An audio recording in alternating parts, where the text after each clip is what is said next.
It turns out that police officials are increasingly ignoring violent crimes, and they are using all of their resources to arrest and prosecute people who have possession of marijuana. And there are significant incentives to do so. Of course. All right, so the Huffington Post actually did a really great report on this, and they lay out all of the different ways that police departments, local police departments, profit from arresting and prosecuting people who have possession of marijuana. So the first thing is that they get federal anti-drug grants, okay? And the way a police department is able to get those grants is if they can show that they have made a significant amount of arrests for marijuana and drug possession.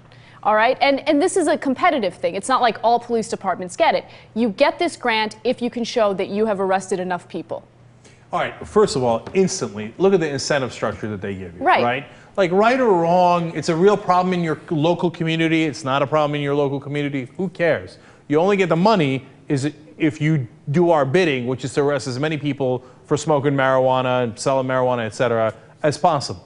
So, gee, I wonder why we got all these people locked up in jail, because they're literally getting paid to lock them up, and as much as possible. And then second of all, if you incentivize them to do that, obviously they're going to do that instead of other things. Of course. Look, they're going to use all of their time and resources to arrest people when they know that arresting those individuals is going to mean that they're going to bring in money for doing so. So here's another example. When they suspect that someone might have possession of drugs, they can do something known as asset forfeiture.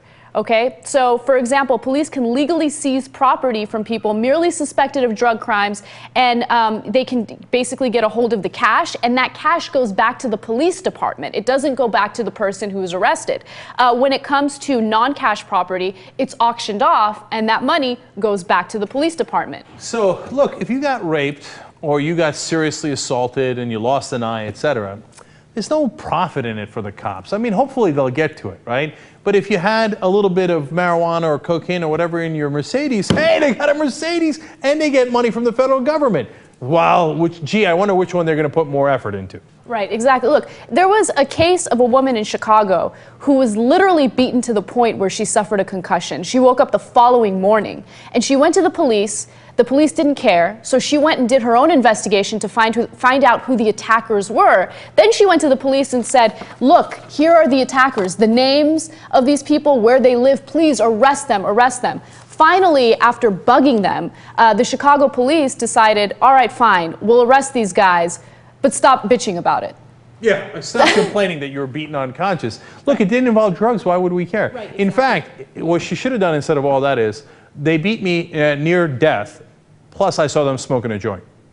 Then the cops would be like, okay, we jump in. Yeah, exactly. Got to get those federal anti-drug grants. All right, and then the last way that these police departments make money is that drug dealers are forced to reimburse the police departments for the resources that they spent to arrest and prosecute. And that's only with drug-related crimes. You're right.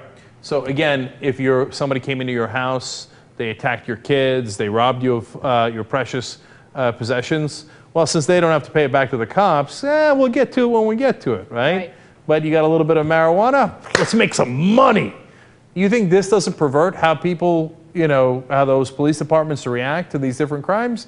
You're crazy if you don't think that. Of course they respond to financial incentives. And this is an increasing issue because if you look at the statistics, if you look at 1981 to 1995, there were a total of 33,775 marijuana arrests. However, between 1996 to 2010, there were more than 500,000 marijuana arrests. Gee, 500,000. Gee, I wonder if it had an effect. I can't quite tell.